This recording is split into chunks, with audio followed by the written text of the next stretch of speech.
Buenas tardes, vamos a dar inicio a nuestro seminario a 5 años del octubre chileno, el acceso a la justicia durante y después de la revuelta. Este es el seminario de la línea sociojurídica de la Escuela de Trabajo Social, que desde este año es una de las 4 especialidades de nuestra carrera de pregrado. Así que a continuación, hoy día tenemos la posibilidad de compartir con 3 expositores, así que agradecemos muchísimo a Hugo Rojas, Hulda Figueroa y Ángel Sant, quien van a exponer sobre distintas dimensiones que tienen que ver con el acceso a la justicia y los procesos judiciales de personas, digamos, que fueron, que se vieron involucradas en situaciones judiciales durante el estallido social. Así que vamos a dar inicio a la primera. Voy a invitar acá a don Hugo Rojas. Él es doctor en Sociología de la Universidad de Oxford y doctor en Derecho de la Universidad de Salamanca, profesor de Sociología del Derecho de la Universidad Alberto Hurtado e investigador del Instituto Milenio para la Investigación en Violencia y Democracia, Biodemos.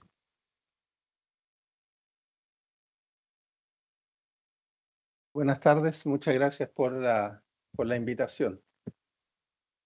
Bueno, en el estallido social todo el sistema de justicia fue puesto a prueba y han transcurrido 5 años, ya estamos en momentos para tener diagnósticos más claros sobre la capacidad de respuesta, la capacidad de reacción de distintos organismos públicos involucrados, el Ministerio Público, el Instituto Nacional de Derechos Humanos, Defensoría Penal Pública, Poder Judicial, Carabineros, Policía de Investigaciones, el Servicio Médico Legal, en fin.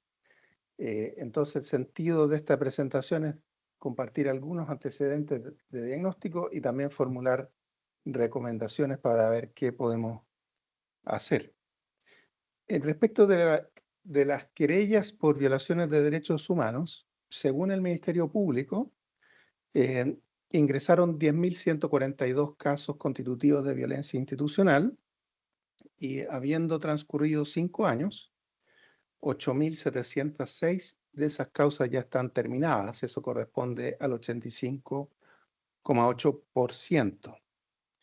El asunto complejo es indagar cómo terminaron estas causas. Y solamente se han dictado 51 sentencias condenatorias en estos 5 años. En estos momentos, de esas 10.000 causas, hay 1.402 en tramitación. Eso significa que hay mucho archivo provisional, mucha no perseverar por parte de los fiscales. Entonces, ya estas cifras nos invitan a reflexionar. Lo que yo voy a compartir con ustedes son algunas investigaciones que he estado haciendo con José Manuel Fernández, profesor de Derecho Penal, y con Javiera Farías, quien está cursando su doctorado en Criminología en Barcelona, y en algunos segmentos me ha ayudado Tomás Pascual, que también voy a compartir investigaciones con él. Respecto de las querellas, el INDH recibió 5.581 denuncias por hechos vulneratorios de derechos humanos, y las cifras que fueron dadas el INDH ha revisado las cifras varias veces, y las que están en estas láminas son de la semana pasada, la última actualización. El INDH ha consolidado el total de querellas que presentaron por violación a los derechos humanos, las que llegan a 3.233, que se refieren a 3.828 víctimas, 2.852 hombres, 973 mujeres, 603 son menores de edad.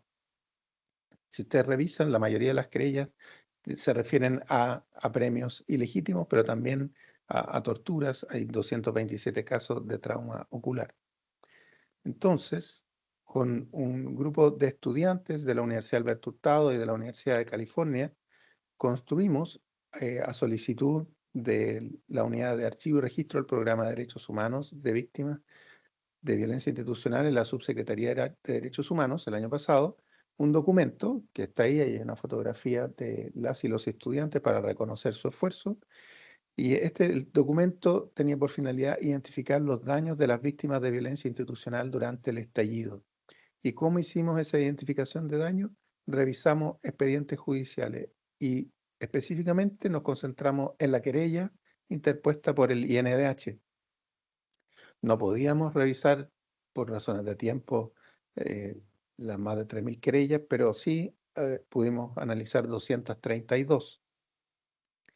Y este estudio, que estas cifras están a diciembre del año pasado, de las 232, nosotros nos encontramos con que había en tramitación en ese momento 85 y que solamente se habían dictado 2 sentencias nada más de esas 232. Entonces, se consideran concluidas el 62,9%, muchas de ellas archivadas, orden de no perseverar, retiradas. Entonces, estas cifras fueron bien desalentadoras en lo que nosotros estábamos encontrando. A partir de esas querellas pudimos determinar los tipos de daños que eran mencionados en las querellas, y el 36% eran traumatismo, 25% lesión por proyectil, 16% contusión, daño psicológico 14%. O sea, nosotros pudimos identificar en las 232 querellas la referencia a 335 tipos de daños.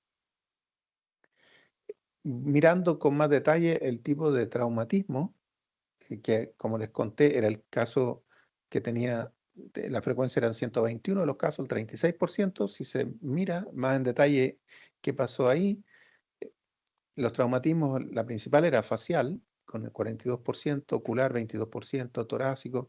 Si ustedes se fijan, los tipos de traumatismo estaban en la parte superior, sobre todo en el rostro o en la cabeza. ¿Qué ilícitos eran mencionados en las querellas? La mitad de los casos apremios ilegítimos, 22% casos de tortura, violencia innecesaria, y ahí en la lámina ustedes pueden ver que van disminuyendo. Entonces los primeros 3 fueron los que concentraron la mayor cantidad de ilícitos, y en el 97,8% de los casos que analizamos se aludía a la responsabilidad de funcionarios de Carabineros. Entonces, para ser bien respetuoso del tiempo, voy a ir avanzando con otras láminas que quiero compartir. Las querellas a nosotros nos corroboraron la magnitud y la gravedad de la violencia que ejercieron agentes del Estado en contra de la ciudadanía durante los meses del estallido. Ahí hay una reflexión que uno podría hacer, si es que esta violencia institucional y la facilidad con la que se violaron los derechos humanos son persistencias de legados autoritarios y quizás tengan que ver con el tipo de formación que se da en la escuela de Carabineros, o con los sistemas de control. Algo está fallando para que una institución con esa facilidad salga a ejercer violencia institucionalidad. Pero también hay algo que mirar en el engranaje de la justicia. Pareciera ser que no se está movilizando con la energía suficiente, o si lo hace, no es en la dirección esperada por las víctimas. Esa es otra línea que nosotros pensamos que vale la pena mirar. Es preocupante que el 63% de las causas no hayan estado concluidas. Y otra cosa que puede empezar a crecer, ya habiendo transcurrido 5 años, es la sensación de impunidad de muchas de estas víctimas que no se ha dictado sentencia condenatoria.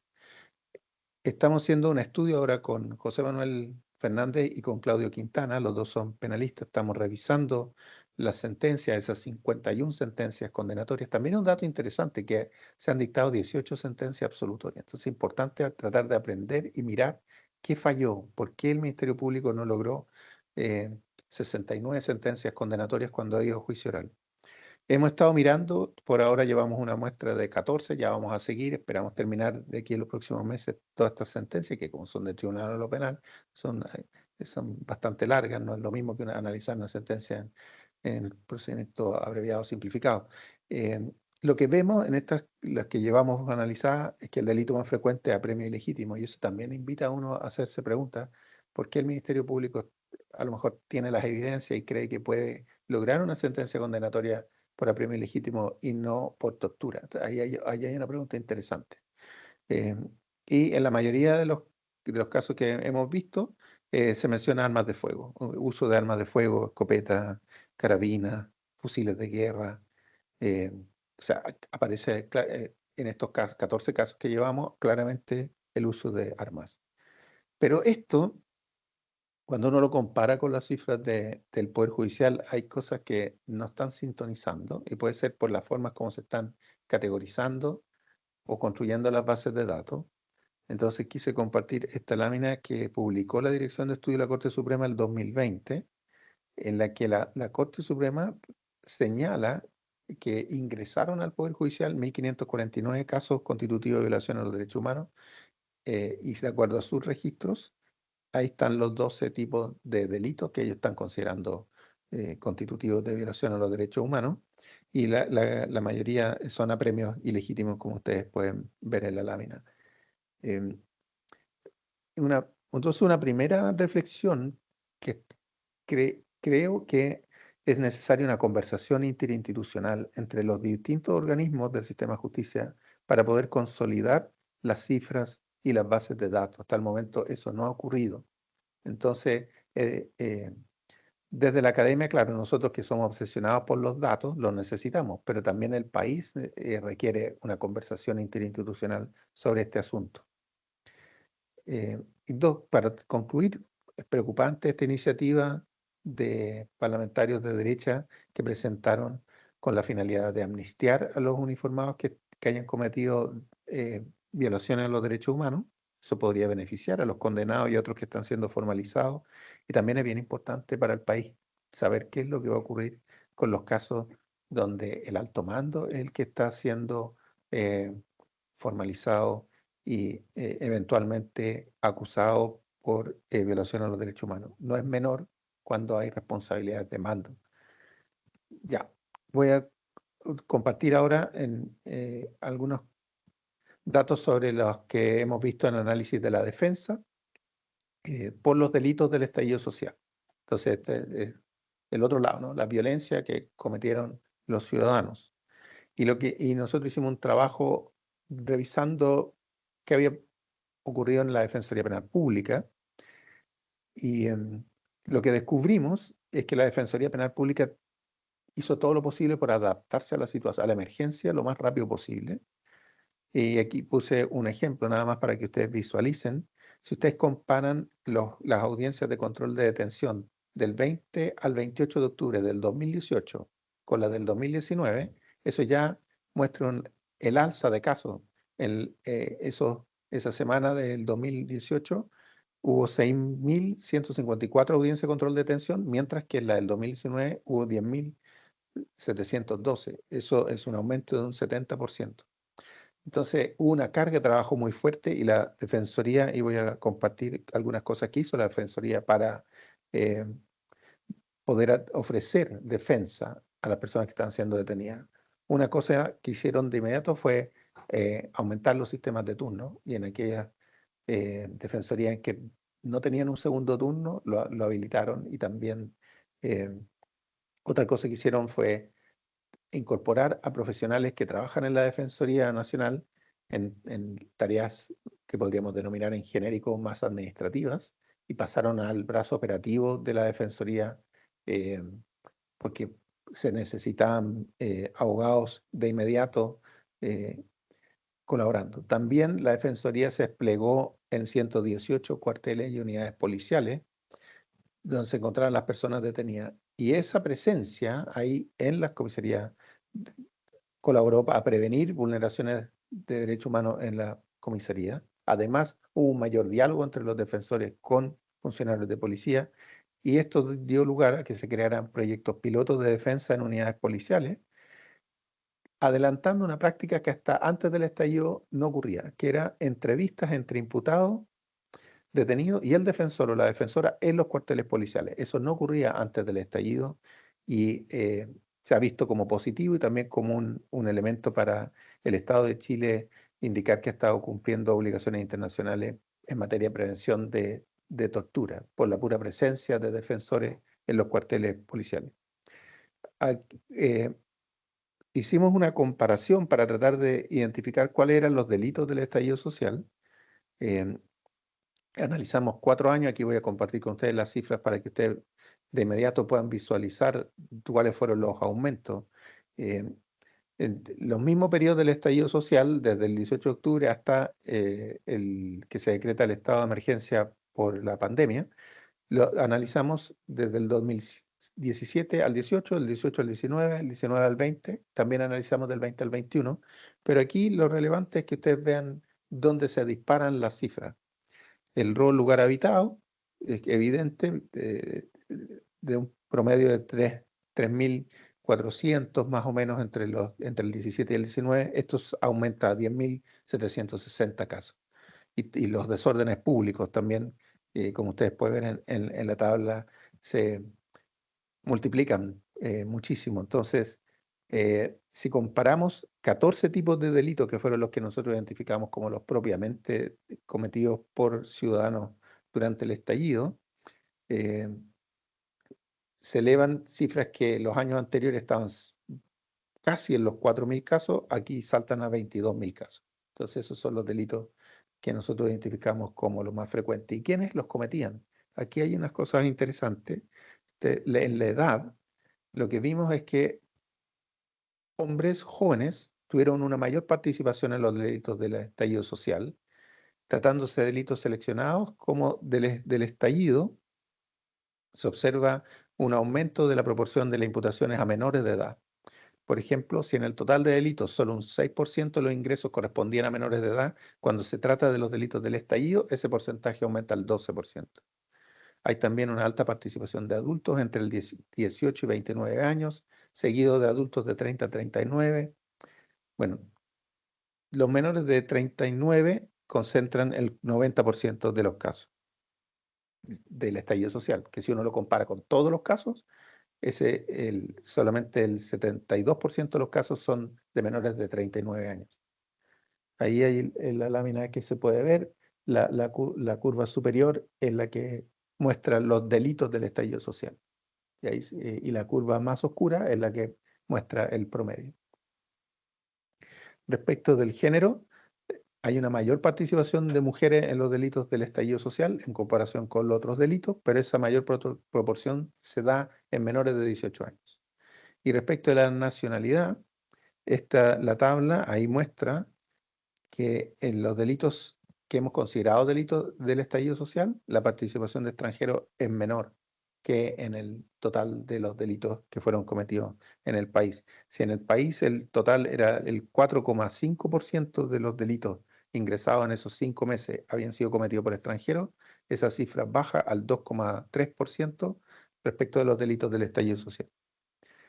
Y para concluir, porque me dijeron que tenía eh, poco tiempo para exponer, para poder llevar a cabo un diálogo, 5 ideas. Lo primero, los avances en la búsqueda de justicia para las víctimas de violencia institucional, en mi opinión, son desalentadores. Me da la impresión que en Chile no se han aprendido todas las lecciones de la justicia transicional, a pesar de 34 años en un largo proceso. Todo ese aprendizaje no logró ingresar al sector justicia con ocasión de el estallido. Pienso que se tiene que motivar todavía aún más, y yo sé que la Subsecretaría de Derechos Humanos estuvo trabajando en esto, pero realmente pienso que como país tenemos que tener un catastro de las víctimas del estallido y también de los daños que se causaron. Sé que ha habido grupos que han estado recolectando esa información, pero no se ha socializado. Existe en otras oportunidades he planteado la conveniencia de tener una comisión de la verdad o alguna entidad que recopile todos estos antecedentes. Eh, También tenemos que acelerar las causas judiciales pendientes. Y lo último que a mí me parece bien valioso el esfuerzo que hizo la Defensoría Penal Pública, que reaccionó aumentando los turnos, incorporando más profesionales disponibles, trasladándose directamente a las unidades policiales. Yo creo que los pasos que siguen, al menos en lo que nosotros estamos trabajando, ahí está el listado de las investigaciones, algunas ya publicadas, otras que ya están en prensa y otras enviadas. Eh, Nuestra intención ahora es mirar eh, el Ministerio Público y luego avanzar hacia el Poder Judicial. Pero todas estas investigaciones van a tener limitaciones en la medida que no se consoliden las cifras de manera institucional. Muchas gracias.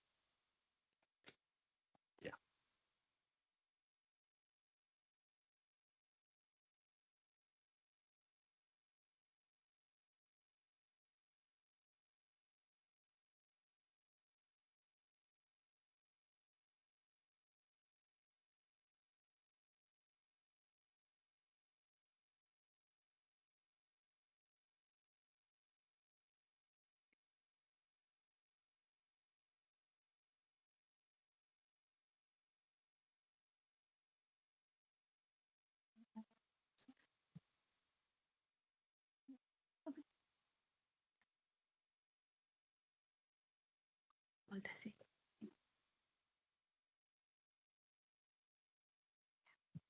Bien, vamos a continuar ahora con don Hulda Figueroa, coordinador del área de justicia del Centro de Estudios Justicia y Sociedad, doctor, candidato doctor en sociología de acá de la misma casa de estudios. Así que, Hulda, por favor, adelante.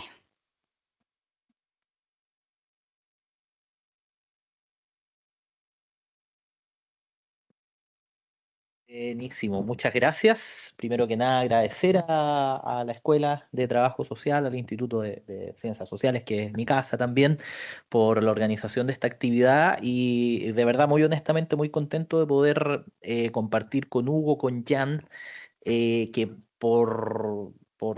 durante la época, digamos, del estallido iniciamos investigaciones de manera paralela. Yo en esa época no tenía la suerte de conocerlos, digamos, nos hemos ido encontrando en distintos foros con el paso del tiempo. Así que en algunos puntos, evidentemente, voy a tener intersecciones con algunas cosas que acaba de decir Hugo, probablemente busque aportar desde otras perspectivas y lo mismo respecto de lo que nos va a presentar Jan en unos instantes más.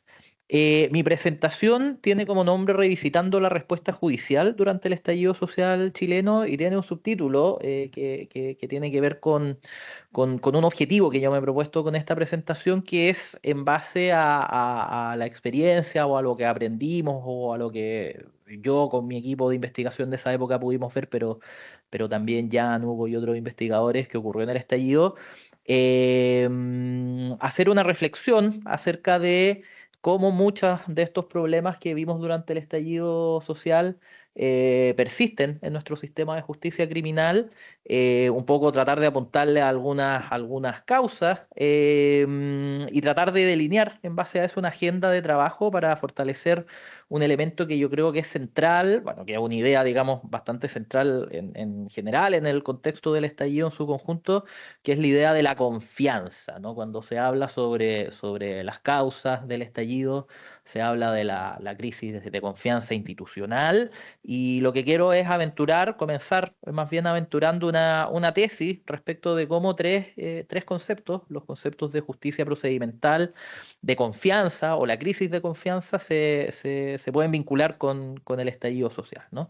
Lo que voy a presentar hoy, incluyendo esta última idea, está discutida en un artículo que publicamos en la revista Política Criminal con Ana María Morales y Catalina Bustamante, con quienes hicimos esta investigación.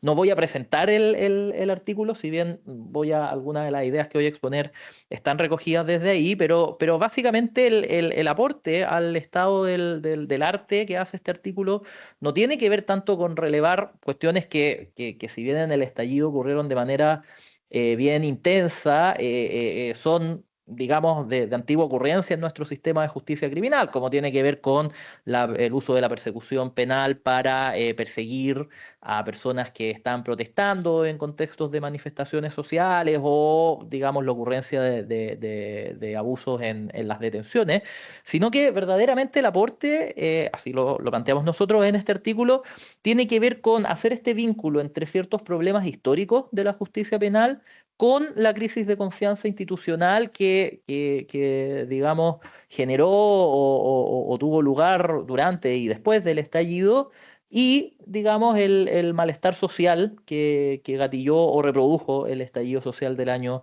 2018. Para eso lo sentamos teóricamente en la literatura de justicia procedimental, para quienes no estén familiarizados con esta literatura, lo que plantea, en términos muy resumidos, la idea de justicia procedimental es que en definitiva la percepción que tienen los ciudadanos acerca del funcionamiento del sistema de justicia penal no tiene tanto que ver con si su actuación es legal o ilegal en términos normativos o jurídicos, porque en definitiva las personas, salvo que sean abogados, digamos, no tienen la capacidad cognitiva de saber si lo que está haciendo un funcionario no infringe determinada norma legal, sino que más bien las percepciones que se forman los ciudadanos acerca de el funcionamiento de la institucionalidad penal tiene que ver con el trato que reciben por parte de los agentes, policías, fiscales, jueces, defensores, ¿no? Y por lo tanto, más bien estas percepciones están mediadas por otras cuestiones que tienen que ver con la neutralidad, con la posibilidad de participar del proceso penal, de ser escuchados, de ser tratados de manera digna,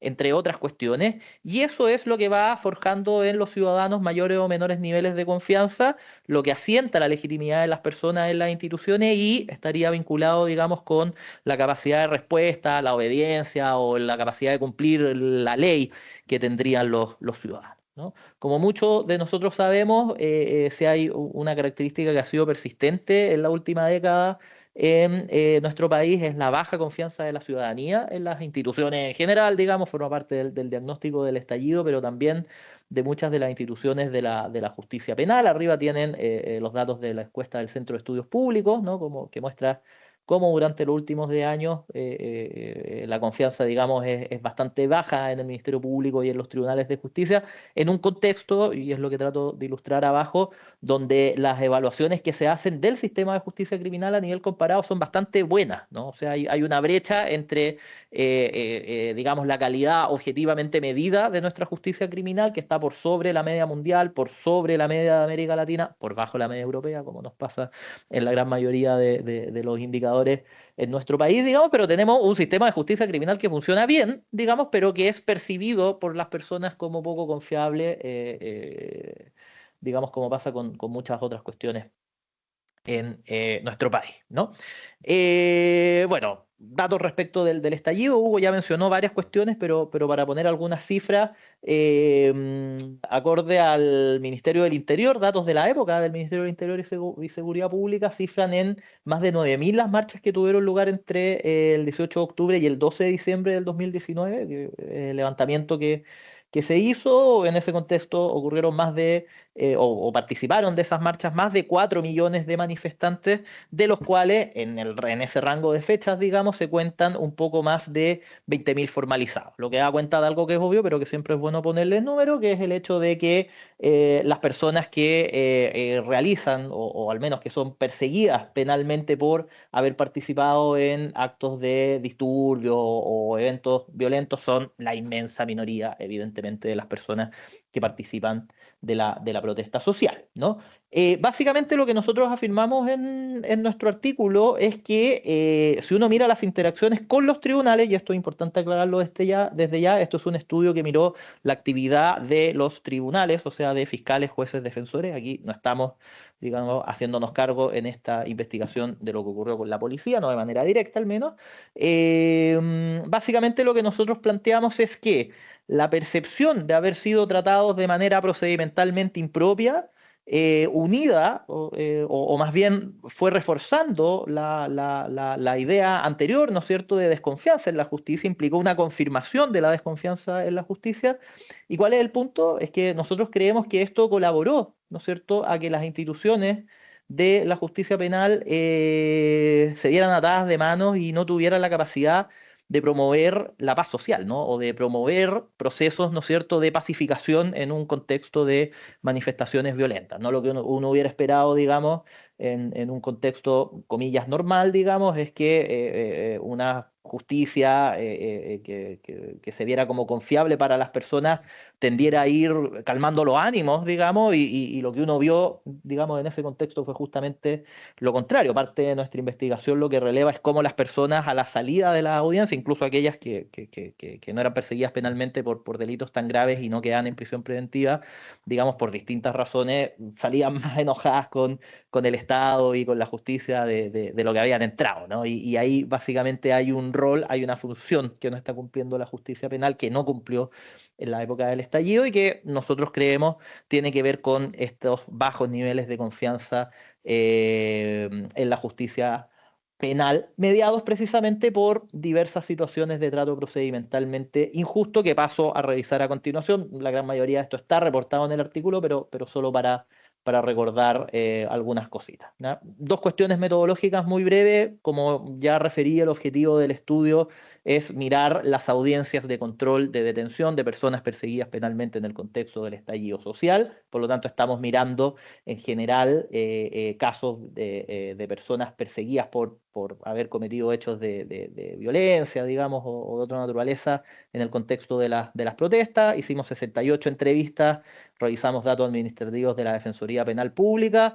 Conceptualmente lo operacionalizamos de manera bastante similar al estudio que acaba de presentar Hugo, ¿no es cierto?, en categorías analíticas para distinguir por distintas tipologías de delitos, ¿no? Destrucción a la propiedad, agresiones a la policía, atentados incendiarios, saqueos, desórdenes callejeros. Ya en total, digamos, en los datos administrativos, nuestra base de datos contenía un poco más de 15.000 personas perseguidas penalmente entre octubre y el 15 de noviembre del 2015. Ya, como primer dato, ya lo mencionó Hugo, pero aquí hay un corte más longitudinal, si quieren ustedes, de la información.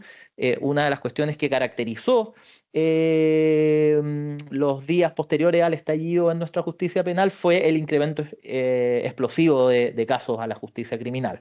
De hecho, si ustedes ven la cuarta barrita, representa precisamente el 21 de octubre del año 2019, ¿no? O sea, un día como hoy, hace 5 años, fue el día más álgido en términos de carga de trabajo para el sistema de justicia criminal. En un día normal, digamos, cualquiera, el ingreso promedio va por ahí por las 1.000 causas y unas 100 causas de aquellas tipologías vinculadas a las manifestaciones, al estallido, digamos, y como ven ustedes ahí en la barra más alta, ya no veo el número, estoy un poco lejos, pero si no me falla la memoria, fueron más de 2.000 casos vinculados al estallido y en total más de 3.500 ingresos solo ese día, ¿no? O sea, una locura en términos de la tramitación de casos. Y en otro gráfico que no tenemos acá, hacíamos el ejercicio de poner ciertos hitos relevantes durante ese periodo al lado de los ingresos, y hay alta correlación, digamos, entre hechos de especial violencia, mayores ingresos, etcétera, etcétera.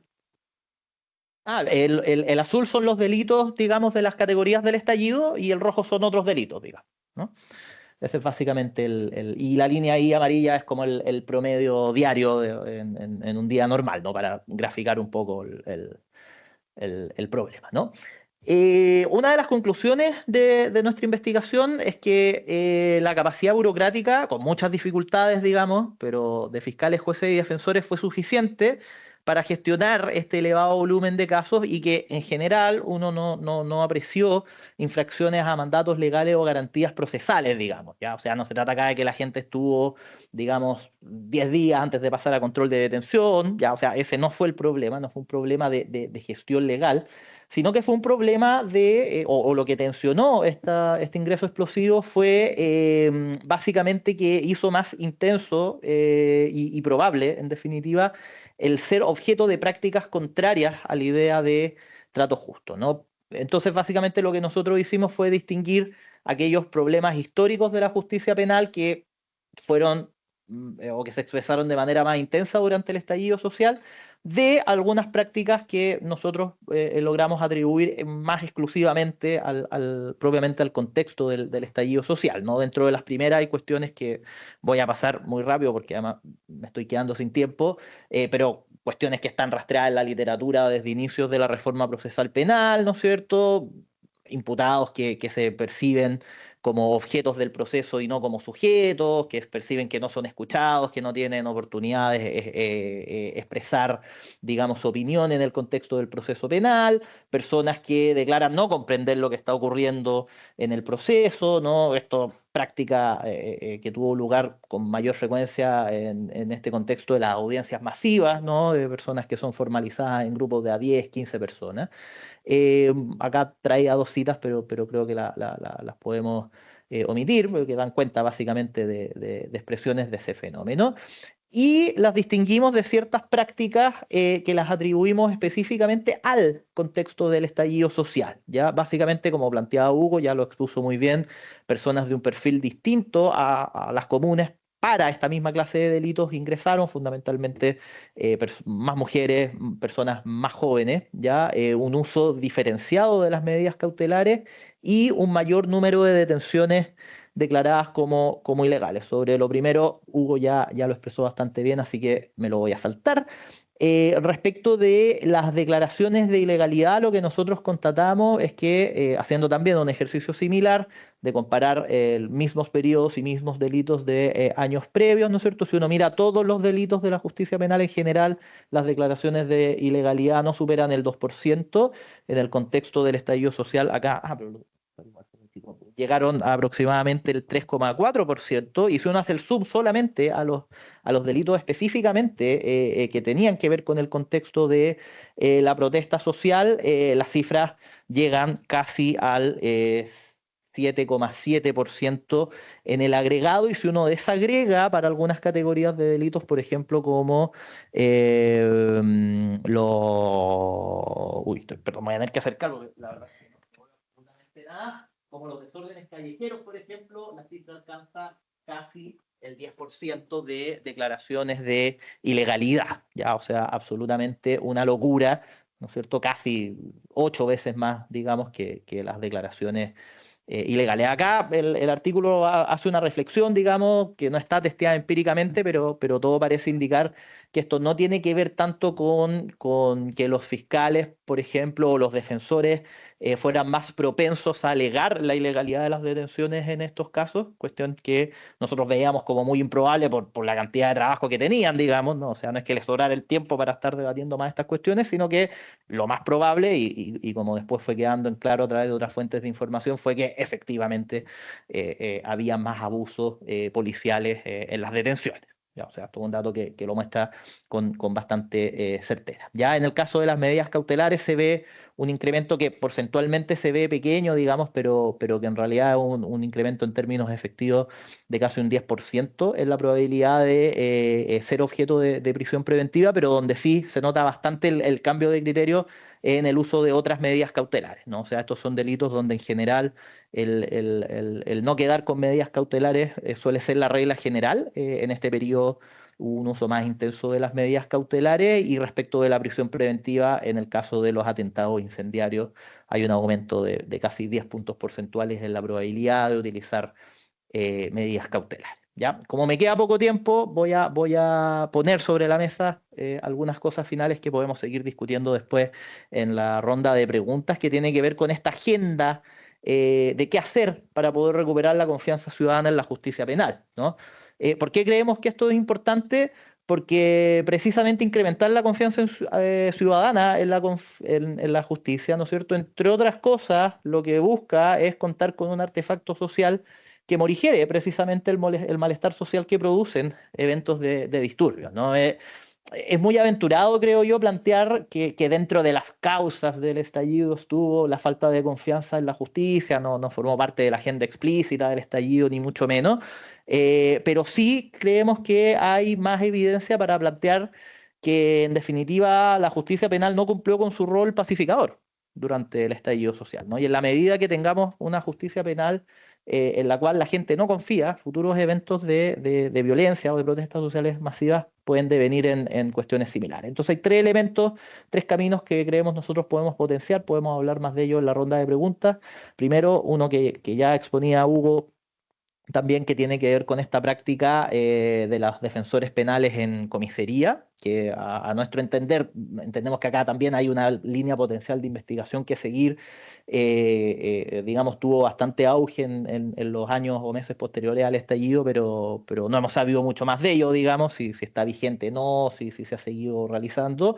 Lo segundo tiene que ver con algo que anunció el fiscal nacional, que pasó, digamos, entre medio de harta contingencia, bastante colado en la última semana, como parte de su planificación estratégica para el periodo 2024-2031, que es lo que denominó una estrategia de nuevo trato a víctimas y a otros usuarios, que básicamente es una bajada práctica a la idea de justicia procedimental aplicada en el proceso penal, y a una cuestión que nosotros desde el centro estamos mirando con mucho interés hace algunos meses, que tiene que ver con los observatorios ciudadanos de audiencias penales, que implican términos muy resumidos en entrenar, digamos, ciudadanos que no son expertos para ir a hacer observación de audiencias, y en base a eso poder levantar información también en tono de justicia procedimental y hacer recomendaciones a las autoridades. Eso por el momento. Seguimos conversando en un ratito más en las preguntas. Gracias. Muchas gracias, Hulda. Ahora vamos entonces a dar la palabra a Jan Gersant. Ella es doctora en sociología de la Escuela de la Escuela de Altos Estudios en Ciencias Sociales París y profesora asociada de la Escuela de Trabajo Social. Muchas gracias, Jan. Voy a poner su presentación. Espera.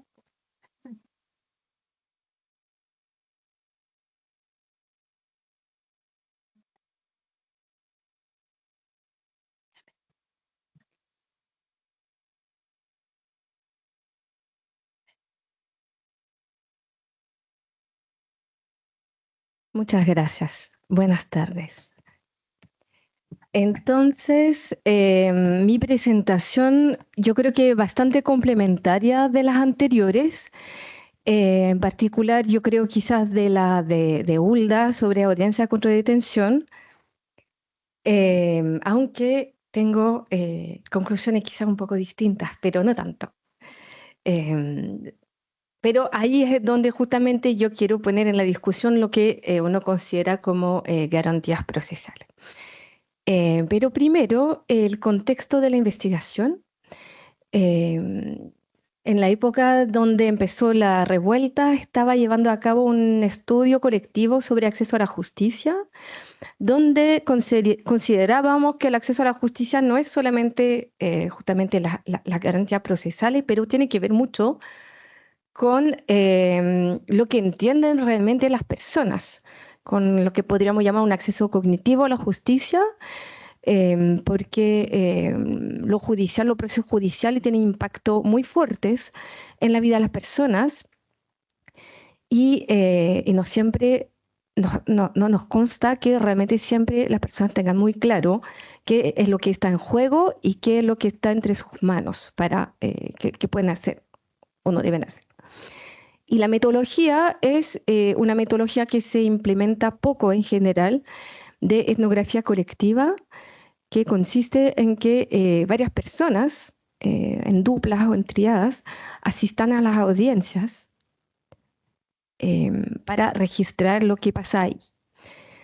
La etnografía colectiva tiene varias bondades, digamos, varias virtudes, porque permite, entre otras, es como un sistema de validación interno de la investigación, porque ya que la etnografía tiene mucho que ver con la subjetividad propia de la investigadora, ahí con las duplas se cruzan los registros, se confrontan un poco la manera que uno tiene de observar la realidad, en ese caso el ambiente, o sea, las audiencias. Y en el contexto del llamado estallido social, tomamos el peso de una virtud de la audiencia, de la etnografía colectiva, que es la contención emocional. Que algo que yo en lo personal no le había puesto mucha atención antes, pero allí efectivamente fue bien importante. Y por último quiero rescatar lo que por lo menos me pasó a mí en ese momento, respecto del valor político o de la incidencia pública de la etnografía, que es algo que ha sido descrito por Didier Fassin. Yo hasta entonces desarrollaba mi oficio de socióloga desde el afán de, no la verdad, pero el proceso científico riguroso y que no necesariamente tiene que estar articulado con la contingencia política. Pero en ese momento, en ese contexto en el que vivíamos, yo sentí la imperiosa necesidad, en base a mi trabajo de campo, de dar testimonio de lo que se estaba viendo, porque desde que yo hago observación de audiencias en Chile, alrededor del 2014, por ahí, son muy pocas las personas que van a ver audiencias. Hulda hablaba hace poco de observadores ciudadanos. Aparte de los casos mediáticos que traen periodistas, en general somos muy, muy pocos. Y de repente sentí que había que ver qué es lo que pasaba ahí.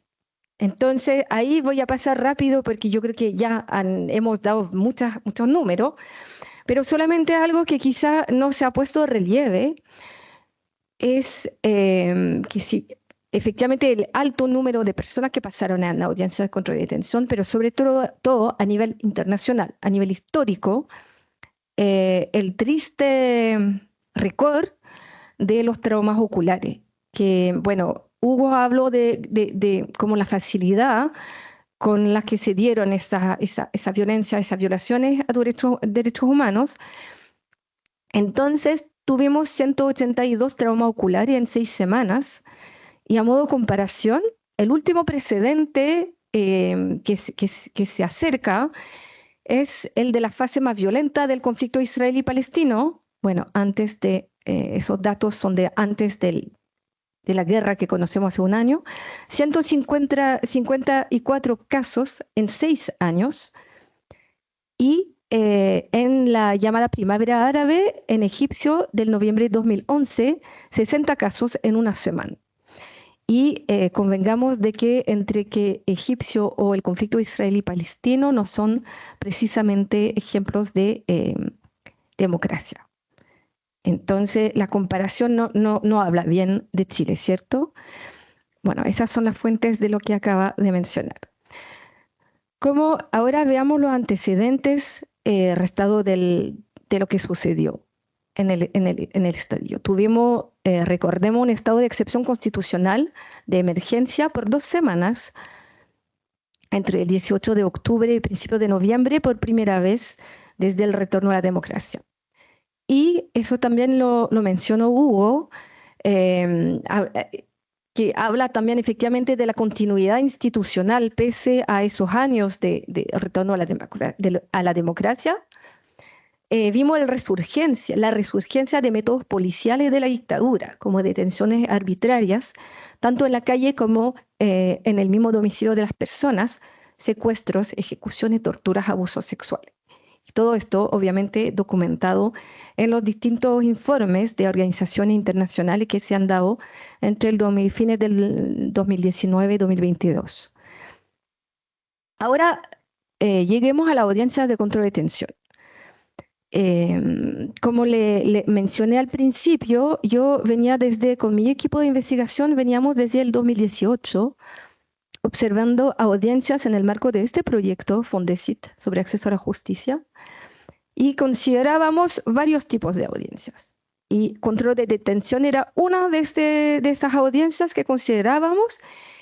Y ya antes del estallido, tanto en Valparaíso, Concepción, Temuco, Santiago, veíamos actuares de los jueces, defensores y fiscales que nos parecían un poco saliéndose un poco de lo que sería justamente el debido trato a las personas y el debido tiempo, el debido respeto a la individualidad de cada persona que se presenta, que comparece en la audiencia.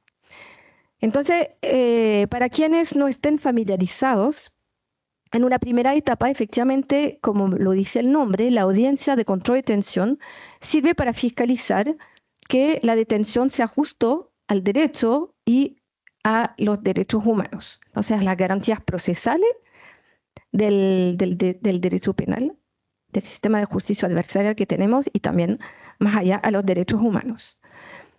Y en una segunda etapa se procede a la formalización. Significa que se comunican a los imputados los cargos, se definen si habrá prisión preventiva, cuáles van a ser los plazos de investigación y cuál será la posterior fecha de audiencia o juicio.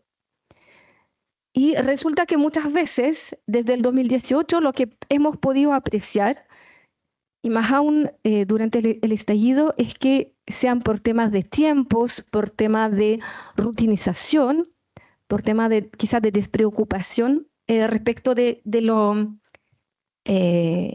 imputados, se pasa muy rápidamente en la primera etapa, que a veces es muy, pero demasiado incipiente. Y como vamos a ver después, que a veces no existe en la práctica, realmente. Y la mayor parte del tiempo de la audiencia de control de detención se dedica a la formalización. o sea, comunicación de cargos. Bueno, ¿y qué es una detención ilegal? Veamos qué sería en el contexto del estallido social y cómo se fiscaliza.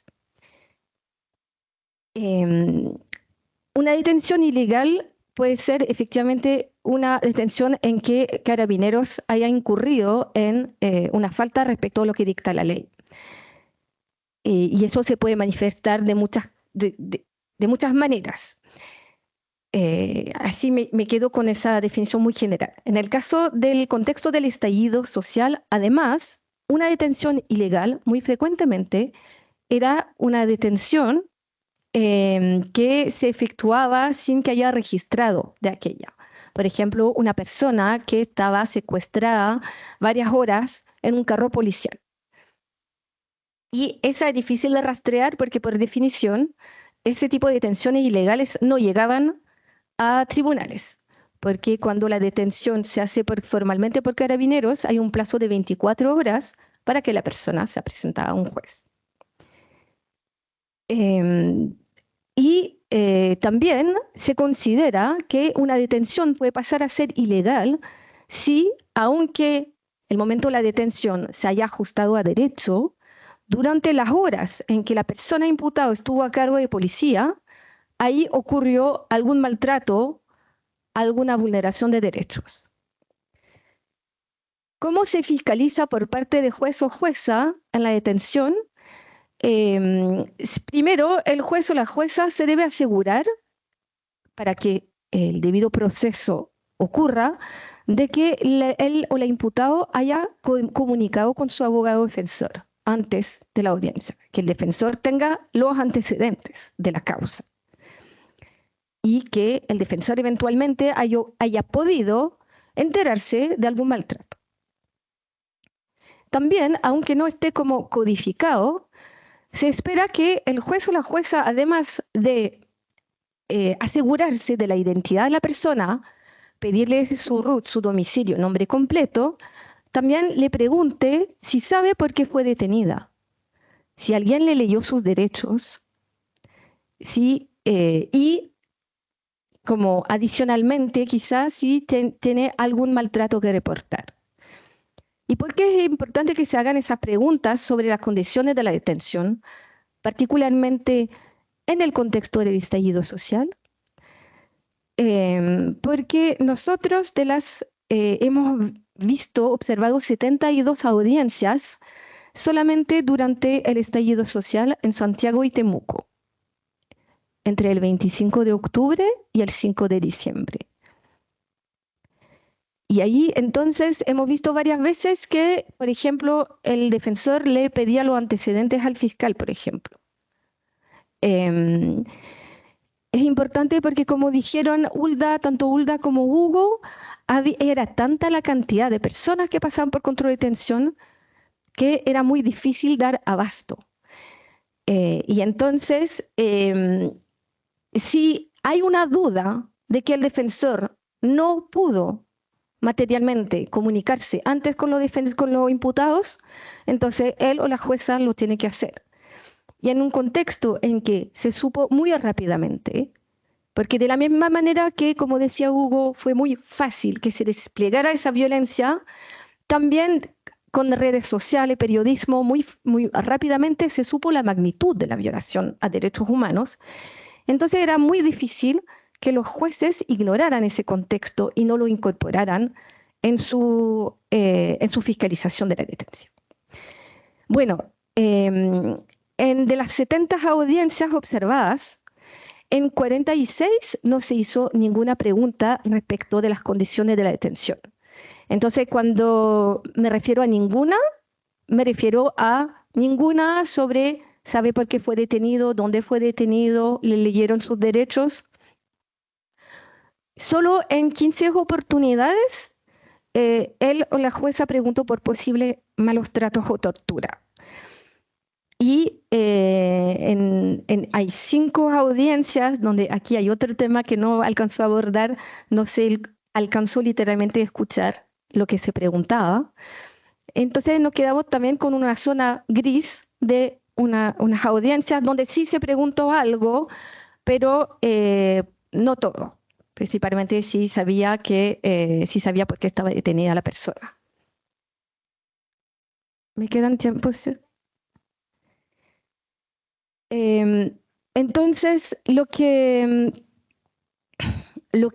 planteamos dentro de esos hallazgos, porque como les decía, aparte de esos números sobre cómo se fiscaliza o no los posibles malos tratos, hemos visto algo preocupante, es que no había un estándar. Hay muchas maneras de tomar audiencia en los juzgados de garantía. Había jueces muy preocupados. O sea, yo tengo en memoria 2 ejemplos extremos y varios otros ejemplos no tan extremos, pero justamente entonces la pauta iba de una jueza muy preocupada está el fiscal que insistía para explicar a los imputados en qué consiste la fiscalía, la unidad de atención a víctimas.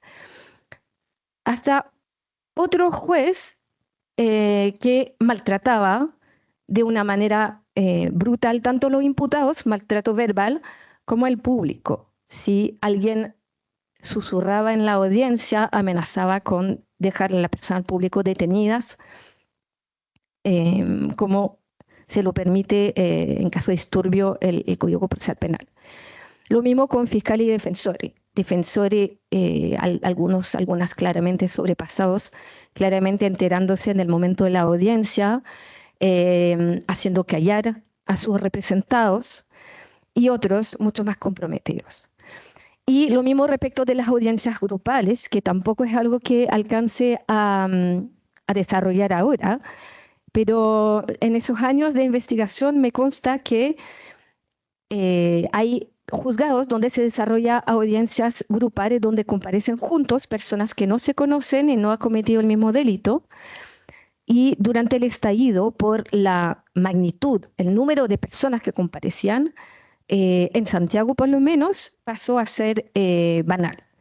Y ahí, para referirme al trato justo al que aludía Hulda, ahí era las personas nombraba como por número, imputado 1, su nombre de root,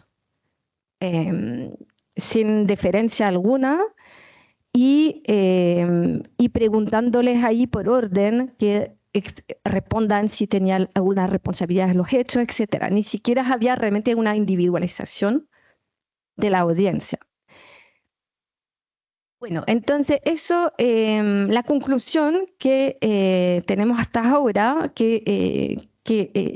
consistente con lo que han presentado mis colegas, es que el Poder Judicial ha fallado en indagar sistemáticamente posible violación a los derechos humanos durante la detención de las personas y que esa incapacidad de tener un estándar para todos sobre cómo se toma una audiencia de control de detención, yo creo que no ha permitido justamente levantar probablemente muchos más hechos de violencia que los que conocemos.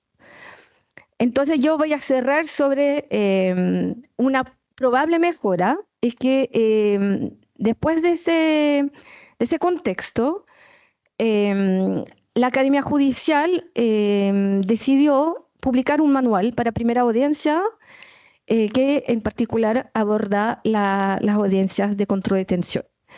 Y ahí están planteado todo un protocolo para cerciorarse de que el defensor sí habló con sus representados, que las personas saben por qué están ahí, que se les trata con respeto, ojalá cordialidad. Y ahora, bueno, en el marco de otro proyecto del Instituto de Estudios Judiciales, a través del Fondo Haroldo Brito, estoy con un pequeño equipo de investigación volviendo a audiencias de control de detención. Este año también en Santiago, Temuco, Valparaíso, Viña del Mar, Concepción, para ver si es que algo ha cambiado en la manera de tomar audiencia de control de detención. Muchas gracias.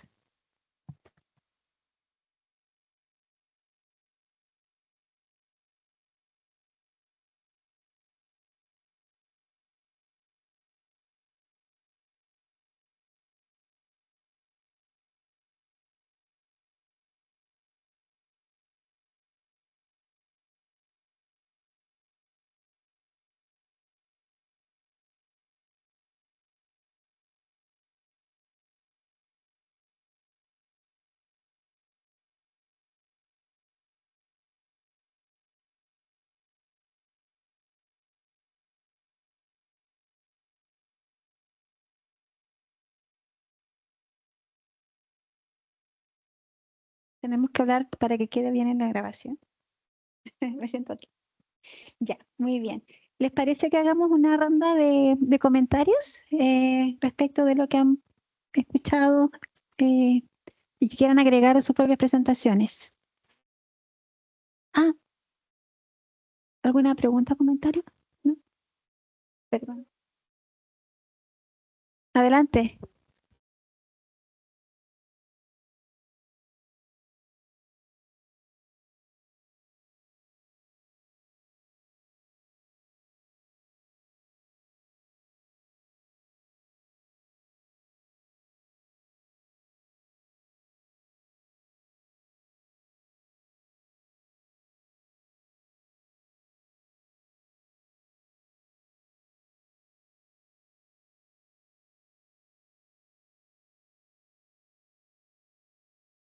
Gracias, Daniel. Gracias, no te preocupes. Muy bien, entonces, Ya. A ver, creo que mi ponencia fue un poco desalentadora, entonces tengo que ver dónde encontramos algo de esperanza y tratar de buscar propuestas de mejora a los operadores del sistema. Y yo creo que una de las cosas que he estado descubriendo es que los casos de violación a los derechos humanos no fueron priorizados por el sistema de justicia y simplemente fueron tratados como cualquier otro delito común. Entonces yo creo que ese mensaje es necesario transmitírselo a las instituciones. ¿Ya? Estos son casos complejos que requieren un trato diferenciado desde un comienzo. También me he dado cuenta que hay problemas de capacitación, sobre todo en el Ministerio Público. No quiero, yo sé que estamos grabando, así que lo voy a decir en forma positiva. Pienso que es muy importante que los fiscales sean capacitados y se establezcan protocolos de trabajo que permitan investigar casos de violaciones a los derechos humanos de una forma distinta a como lo hicieron durante el estallido. Yo creo que ahí hay fallas estructurales y una hipótesis importante de trabajo es conocer los protocolos actuales, si es que hay, y actualizarlos a la luz de las experiencias que ocurrieron en el estallido social. Yo creo que es muy importante que los organismos del sistema de justicia sean capaces de hacer una autocrítica para llevar a cabo aprendizaje ad intra, pero también entre todos los operadores, porque no es normal lo que estamos viendo con el bajo volumen de sentencias condenatorias. Ahí hay problemas de trabajo para la obtención de pericias de calidad que permitan a los fiscales llevar casos a tribunal oral en lo penal que puedan obtener una sentencia condenatoria. Entonces ahí se requieren también mejorar los procesos de trabajo entre el Ministerio Público, el Servicio Médico Legal y las policías, porque lo que he estado viendo al análisis de algunas sentencias es que las pericias no fueron de calidad. Y eso explica parte de las causas de los fracasos de algunos fiscales al ir al tribunal oral en lo penal. Entonces hay brechas investigativas que es necesario perfeccionar. También hay otra pregunta bien interesante. ¿Y qué pasa con las evidencias, las grabaciones que se perdieron o a las que no se pudo acceder oportunamente? Entonces, para decirlo en forma positiva, yo creo que desde la academia tenemos que ayudar a que ocurran esas conversaciones junto con los organismos públicos. Revisar este manual que tú haces mención es un ejemplo de muchos otros procesos de los que debiéramos apoyar desde la academia a los organismos públicos si es que no son capaces de hacer una autocrítica muy profunda. Porque, bueno, ahora se cumplen los plazos de prescripción, si es que no se iniciaron las acciones, y lo que queda es ver el éxito o fracaso en los casos de violación a los derechos humanos. Y eso puede provocar una sensación de impunidad muy compleja. Entonces, si si uno quiere hablar de maltrato, el peor maltrato es denegación de justicia. Y puede estarse instalando un muro de la impunidad por las violaciones a los derechos humanos que ocurrieron en el estallido y que va a ser impenetrable ese muro si es que no se le da prioridad a estos casos. Muchas gracias, Hugo. Hulda.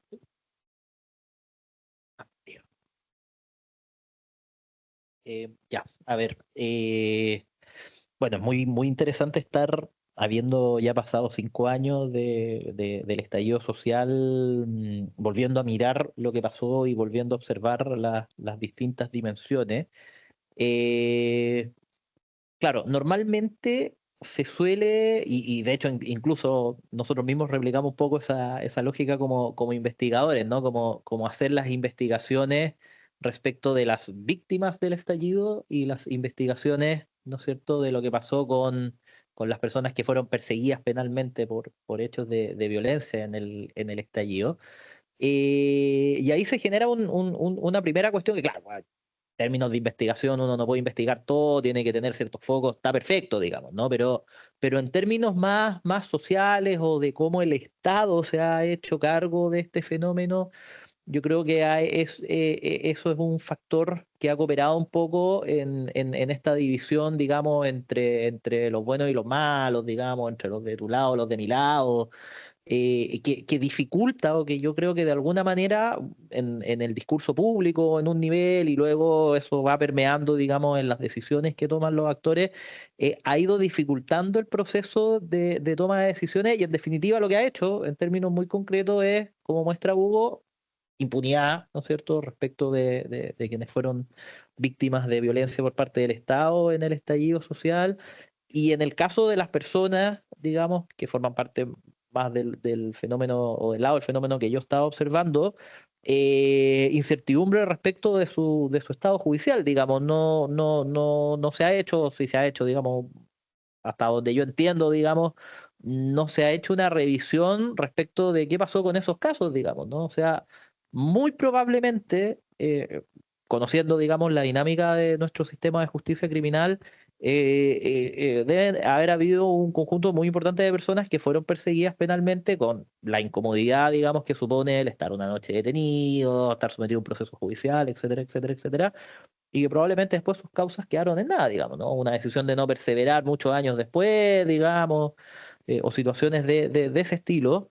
Y todo ese escenario va colaborando a esto que yo he tratado de poner en valor, que es la crisis de confianza en la justicia, ¿no? Cómo los ciudadanos van a confiar, en definitiva, cualquiera sea su posición relativa, ¿no? Como víctima o como imputado, en un caso circunstancial, de un sistema de justicia penal que tarda mucho tiempo en tomar decisiones, ¿no? Y que tarda mucho tiempo, uno lo entiende en un contexto, digamos, para contextualizar también la discusión de pandemia, digamos, de crisis institucional, donde ni siquiera los mismos actores políticos están o estaban, digamos, muchas veces de acuerdo en cuál es el devenir de estas causas judiciales, digamos.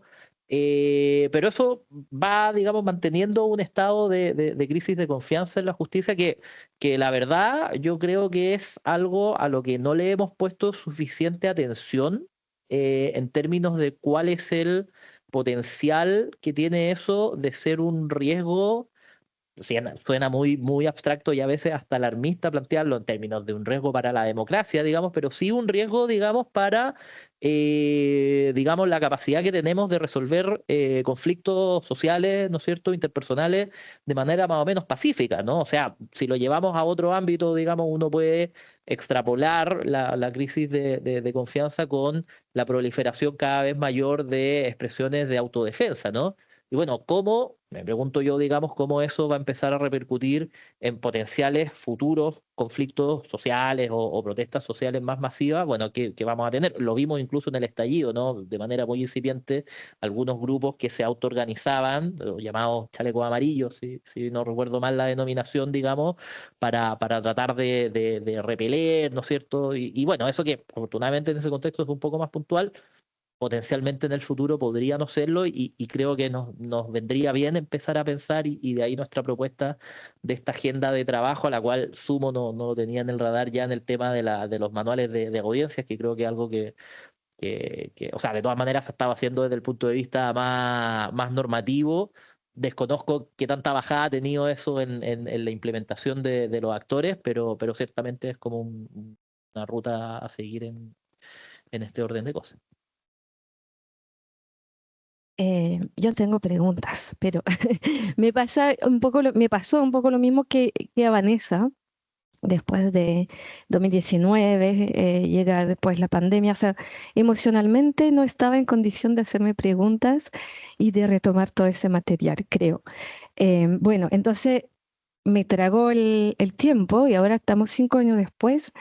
Ya no se trata tanto de cómo se fiscalizan las condiciones de la detención, sino que del volumen de causas que se están archivando porque prescribieron. Entonces ahí me permito dos preguntas desde la ingenuidad de no ser abogada y que yo creo que muchas personas se la están haciendo.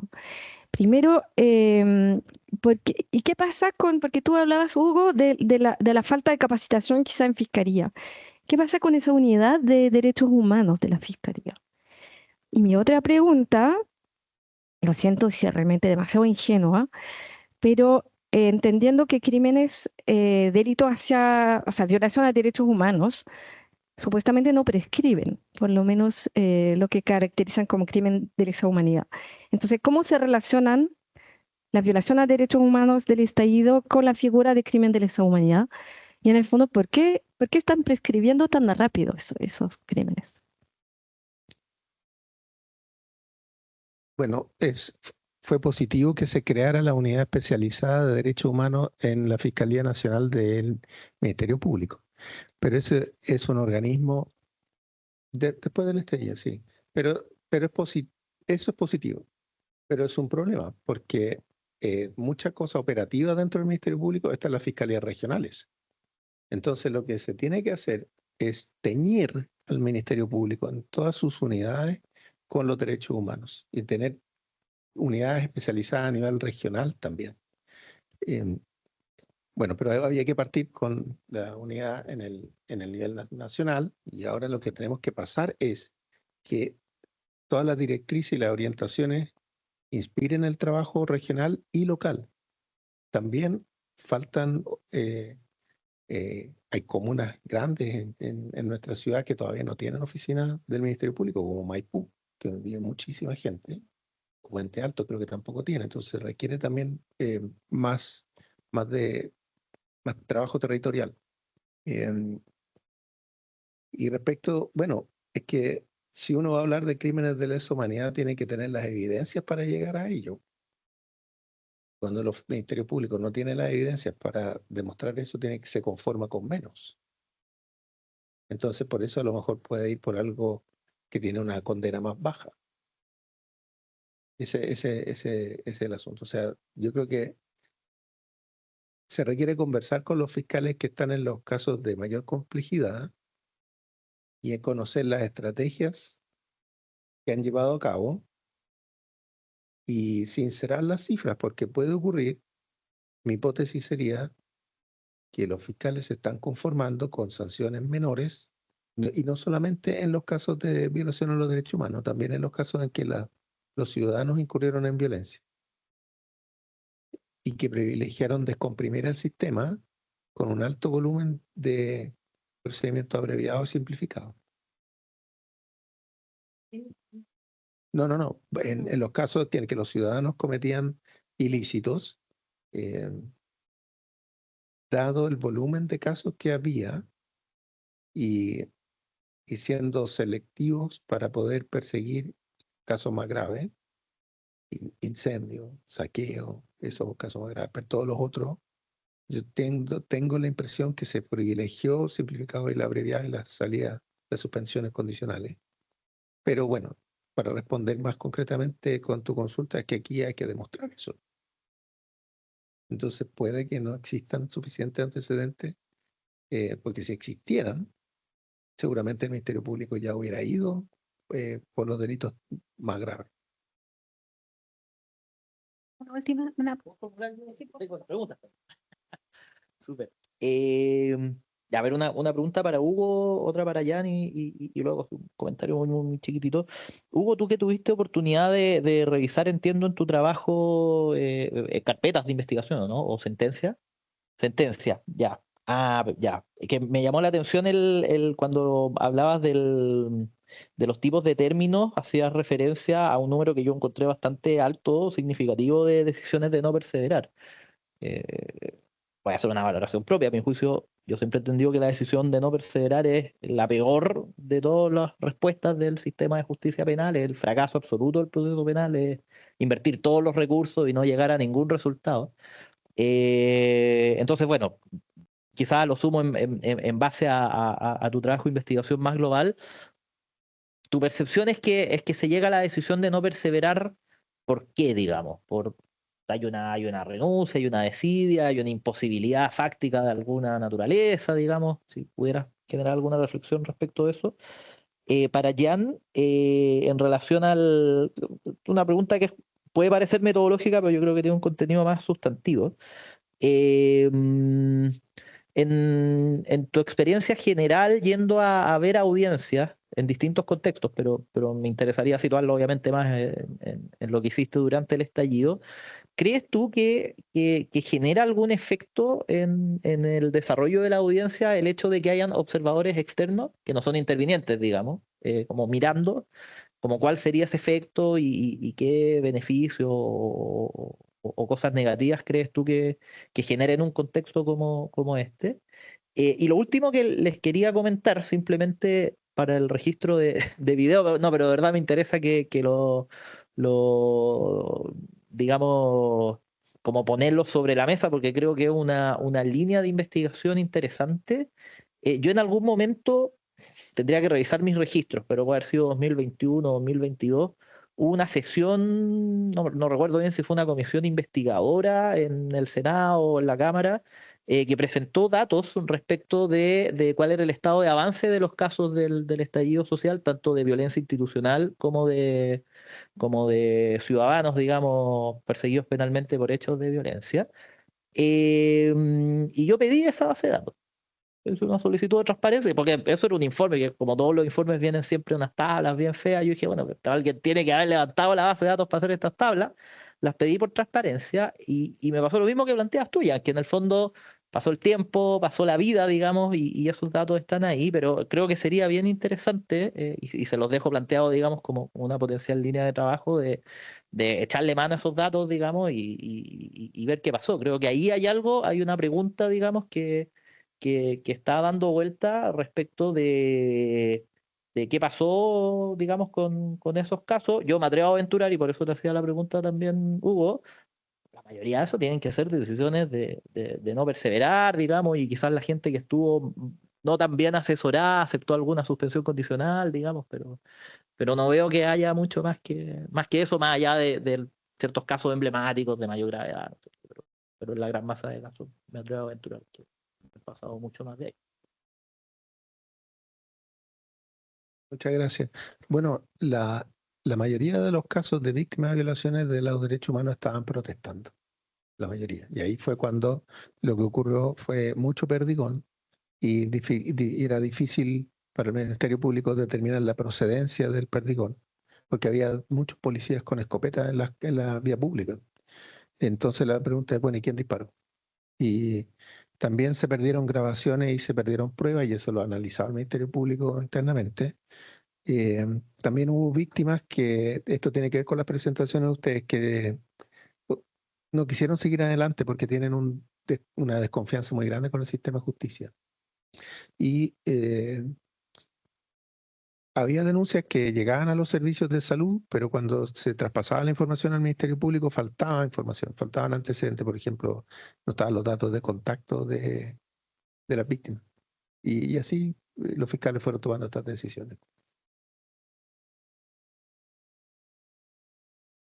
Sí, la pregunta es difícil. Yo creo que a veces no es tan simple. Yo no creo que siempre tenga un efecto, porque muchas veces yo creo que pasamos desapercibidos, porque también es un poco la idea. Y bueno, hay casos en que yo fui con estudiantes, entonces yo coordiné la visita de antemano al tribunal, y ahí efectivamente puede que la manera de tomar la audiencia se ajuste al hecho de que hay público, etcétera. Eso no lo puedo saber, pero debo decir que a veces durante algunas audiencias en el estallido social me hubiese gustado que nuestra presencia pudiera cambiar algo, pero no, lamentablemente te puedo decir que no. Pero es una muy buena pregunta, porque también algo ha cambiado. Es que hoy en día es más, no es tanto más difícil entrar a mirar audiencia, pero hay que pasar por seguridad, obviamente, por el mesón, hay que anunciarse. A veces, de hecho, lo dicen a menudo los guardias, o tienen que pedir permiso. Entonces, en general, es difícil que lleguemos, y además ahora, en particular desde el estallido, ya no se hace pasar el público a la sala, se filtran 2 personas por cada persona detenida que comparece. Y nosotros pedimos el permiso para estar todas las audiencias. Entonces es difícil no ver que no estamos, porque somos los únicos que nos quedamos las 3 horas que duran las audiencias. Con estudiantes sí, y si no, no, nosotros intentamos que no, pero una vez ahí nos piden que igual nos acerquemos al mesón, y la persona del mesón nos pide esperar un rato para ir a avisar al juez o la jueza que toma la audiencia de que nosotros vamos a estar. Escuchándote, Jan, a mí se me ocurre una idea que en las mallas curriculares debería, no debería ser una actividad voluntaria, debería promoverse con mucho entusiasmo, que los estudiantes de Derecho, Antropología, Sociología, Trabajo Social, Ciencia Política y quizás otras carreras llevaran a cabo etnografía judicial. Yo creo que es muy importante para estos profesionales y quizás para otros eh, tener la experiencia de conocer el sistema de justicia in situ y de escribir un reporte para poder comprender las complejidades que hay detrás. Y yo creo que es muy necesario hacer eso, así que yo lo voy a incluir dentro de mis programas como algo que van a tener que hacer todos mis estudiantes. Tienen que hacer etnografía. A partir de hoy día ya lo decidí. Todos mis cursos futuros, etnografía judicial. Tienen que ir a conocer lo que pasa. Así que me sumo a estas iniciativas que está Jan hace varios años promoviendo. Gracias. Bueno, ahí- Solamente, no, sí. una última cosa sobre esto. Hay que decir que este año lo implementé realmente como etnografía judicial.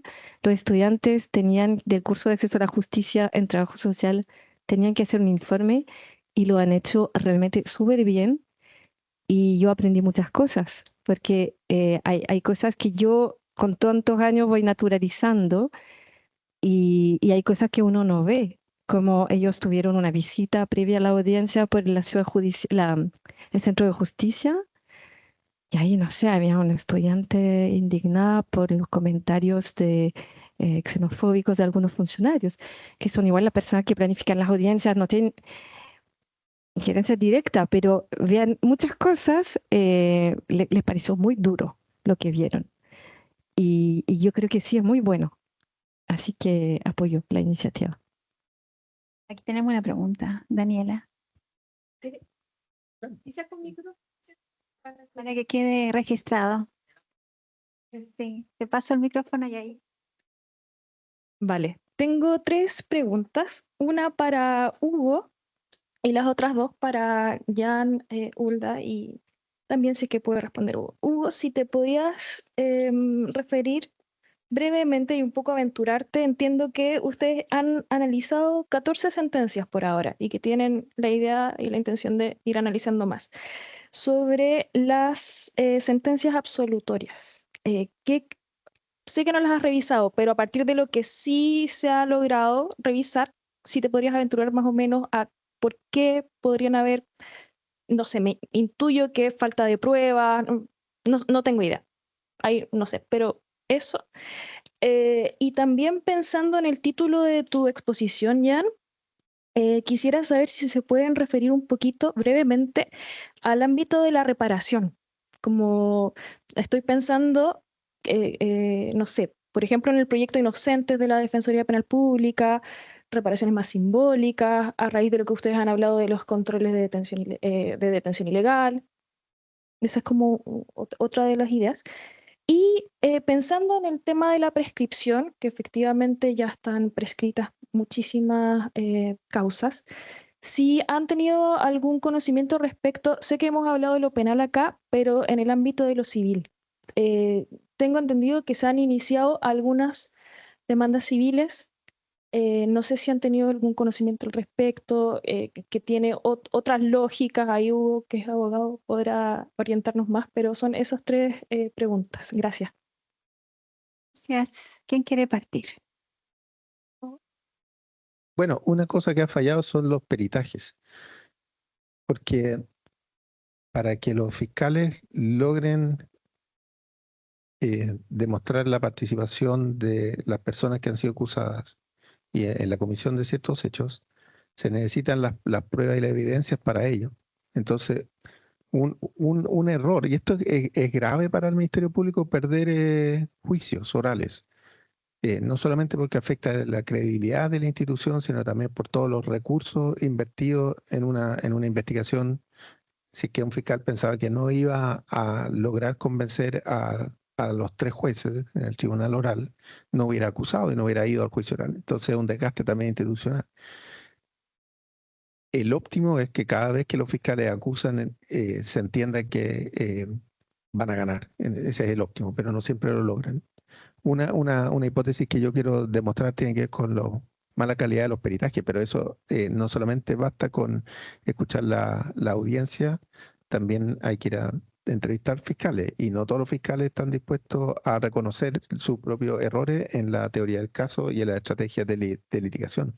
Otra cosa que puede estar fallando es que no tienen suficiente capacitación en estos casos complejos en violación a los derechos humanos. Entonces, puede ocurrir que haya fiscales expertos, por ejemplo, en delitos contra la propiedad o en otro tipo de delitos, pero no necesariamente en estos.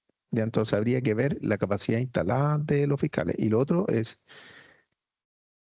¿cuántos de estos casos realmente los están llevando a cabo propiamente fiscales, o algunos están delegando mucho en abogados asistentes, que ya el número de abogados asistentes está, si no está parejo, va a ser superior al número de los fiscales? Entonces, ¿cuán preparados están los fiscales? Y ahí se abre una pregunta muy interesante que tiene que ver con la formación de los fiscales.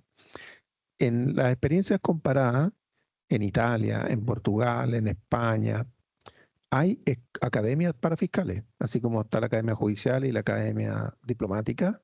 Nosotros en Chile no tenemos una academia para fiscales, y los fiscales son nombrados por concursos que se organizan a nivel de las fiscalías regionales. Entonces, también tenemos que ver el sistema de nombramiento, el sistema de ascenso en el Ministerio Público, el sistema de capacitación y el de formación inicial. Y sumado a eso, nosotros tenemos que mejorar el sistema de capacitación dentro del Ministerio Público para aquellos que van a asumir tareas directivas. Entonces, el asunto es más, estoy ofreciendo una mirada integral del Ministerio Público que requiere muchas apretadas de tuerca. Yo creo que es importante establecer una academia del Ministerio Público que capacite a los fiscales y a los funcionarios de diversas disciplinas que trabajan en el Ministerio Público. Mientras eso no ocurra, honestamente, no me sorprende los resultados que tiene el país en estas materias. Y respecto de la reparación, bueno, yo he analizado junto con el profesor Alberto Pino de la Universidad Adolfo Ibáñez sentencias civiles condenatorias por violación a los derechos humanos en dictadura. No hemos llegado todavía a la del estallido, pero para allá vamos. Se han dictado 96 sentencias civiles. Y hemos estado tratando de investigar junto con Marcela Cornejo, directora de Psicología acá en la Universidad Católica, el efecto reparador que tiene la dictación de una sentencia civil condenatoria en las víctimas. una de las cosas que nos ha sorprendido es que no existen criterios claros en el Poder Judicial para establecer los montos de las indemnizaciones de perjuicios que se pagan que se establecen en estas sentencias. Otra cosa que a mí me ha llamado la atención en términos comparados tiene que ver con la forma como actúa el Consejo de Defensa del Estado cuando las víctimas o sus familiares demandan una indemnización de perjuicio por daños que han causado agentes del Estado. En otros países, como en Uruguay, lo que hace el Estado frente a una demanda de indemnización de perjuicios por violación a los derechos humanos es allanarse. Esa es la actitud opuesta a lo que ocurre en Chile con el Consejo de Defensa del Estado, que interpone todos los recursos y todas las defensas posibles para postergar y dilatar la dictación de sentencia, prolongando el debate o bien haciendo todo lo posible para que el Estado no tenga que pagar. Entonces también se requiere tener un diálogo desde el mundo de los derechos humanos con el Consejo de Defensa del Estado. Pero para ser más breve, el tema de las demandas civiles yo no la he analizado, sigo todavía analizando la de la dictadura. Sí, muy brevemente, porque es una pregunta bien amplia, pero yo sencillamente me quedaría con lo que dijo Hugo en un momento, es que lo peor es no tener justicia en el fondo. Y efectivamente, creo que este punto quedó muy implícito, pero efectivamente desde el momento en que incluso al ver personas llegar en la audiencia en muy mal estado, no se le hace ninguna pregunta y si se le trata como imputado, cuando estrictamente hablando todavía no está imputada de algún delito, yo creo que eso hubiese podido ya ser una forma de reparación, que ya en el tribunal, cuando se fiscaliza la detención, se reconozca que hubo algún maltrato. Y para volver al tema del estándar, en la manera en que se toma la audiencia, yo creo que también pasa por ahí el tema de no repetición de esta situación. Me surgió como una reflexión, digamos, a raíz de esto que tú planteabas de la reparación. Porque mira qué curioso, no puedo estar errando el número, Hugo, me corriges, digamos, pero tú hablabas más o menos como de 8.000 casos archivados, un volumen de esa dimensión, ¿no? En casos de violencia institucional.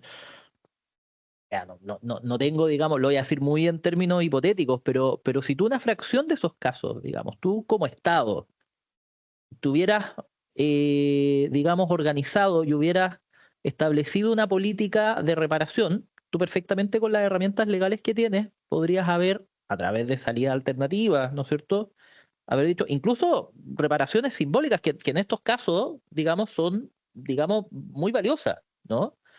Y que en términos, digamos, incluso leyéndolo con una óptica o con un enfoque de justicia más transicional, ¿no es cierto?, uno podría decir, bueno, es una acción del Estado que es bastante mejor y bastante más dirigente que simplemente tomar los casos y guardarlos, digamos, en un escritorio, que es lo que ha pasado básicamente con gran parte de estos casos. Entonces, uno no logra entender, digamos, porque uno puede entender que estos son, desde el punto de vista de los operadores estatales, problemas complejos, digamos, que son casos, digamos, que no son casos como cualquier otro, digamos, pero hay salidas y yo creo que eso abona un poco a la tesis de que acá lo que ha habido son o bien niveles bastante amplios de desidia, digamos, de desinterés, o derechamente de una negligencia que con las herramientas que tenemos disponibles es bastante poco entendible. Última intervención. Beatriz Contreras, que es la directora regional del Instituto Nacional de Derechos Humanos, dijo en un seminario hace unos 10 días en la Universidad de Chile que en el caso de Fabiola Campillay fue muy importante un médico psiquiatra que señaló que la dictación de una sentencia es superior a años de terapia. Entonces, por eso es bien importante que no se cierren estos casos. Los que están en tramitación, yo estoy de los que estoy impulsando para que el Ministerio Público siga adelante, porque sería una pésima señal para muchas personas que sepan después que no el caso se archivó. Imagínate, eso es cero credibilidad para el sistema de justicia completo. Ya. Cerrar. Hartas lecciones y hartos desafíos desde el punto de vista del rol del sistema judicial en la pacificación, en los procesos de conflictos sociales tan importantes como los que hemos vivido hace 5 años. Así que muchas gracias a Hulda, a Hugo y a Jan por su participación.